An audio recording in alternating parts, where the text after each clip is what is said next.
রাধে রাধে। আমি পাপ্পু সিং, সিং কনসালটেন্সি, টালিগঞ্জ, কলকাতা থেকে বলছিলাম। বন্ধুগণ, আমাদের আমাদের অফিসে আমাদের ক্লায়েন্ট একজন অনির্বাণ চক্রবর্তী। উনার প্রফেশনাল হচ্ছে উনি একটা পুরোহিত, উনি একটা সনাতন ধর্মের লোক, পূজা পাঠ করান।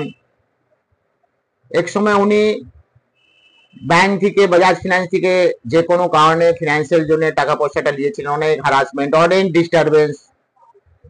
উনি বুঝতে পারছিলেন না কি আমি কোথায় যাব, কার কাছে যাব। উনি যে ভাগ হোক আমাদের সাথে সার্চ করে রেফারেন্স মারফতে আমাদের সাথে যোগাযোগ করেছেন। উনি আজকে আমাদের অফিসে এসেছেন।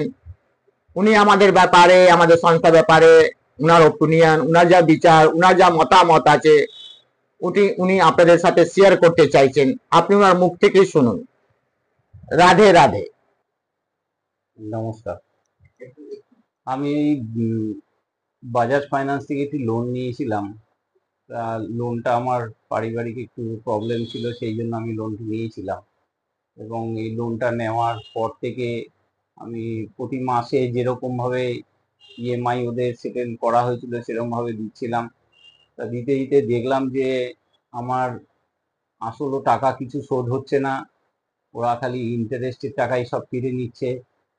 আমার মানে প্রচন্ড প্রবলেমের মধ্যে পড়ে গেছিলাম। আমি 8টা 9টা মতন ইএমআই দিয়েছি ওদেরকে। মাসে যে টাকা হয়েছিল সেই ইএমআই দেওয়ার পরে তারপরেও দেখছি আমার কিছু লোনের শোধ হচ্ছে না। তখন আমি আমার এক চেনা পরিচিত লোক, পাপ্পু সিং, সিং কনসালটেন্সি, ওনার সঙ্গে যোগাযোগ ছিল। তা উনি ওনার নাম্বারটা, সিং কনসালটেন্সির নাম্বার আমাকে দিয়েছিল। এই জন্য আমি পাপ্পু সিং ওনার সঙ্গে যোগাযোগ করলাম, করে আমার এই ম্যাটারটা বললাম। বলতে তারপরেও ওরা আমার লোনটা বন্ধ করে দিলাম যখন, তখন আমাকে প্রচুর হ্যারাস করেছে। ওনারা আমাকে প্রচন্ড ভাবে হেল্প করেছে। যখন যেরকম ভাবে ফোন করেছে, হ্যারাস করেছে এরা আমাকে। পাপ্পু সিং এর অফিস থেকে বলুন, হ্যাঁ পাপ্পু সিং বলুন, আমাকে কনসালটেন্সি অফিস থেকে অনেক রকম হেল্প করেছে আমাকে।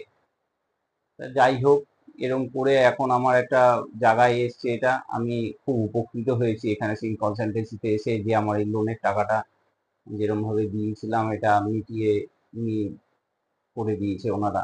একটা সেটেলমেন্ট করে খুব সুন্দর করে এটা মিটানো হয়েছে। এই জন্য সিং কনসালটেন্সিকে অসংখ্য ধন্যবাদ। ধন্যবাদ।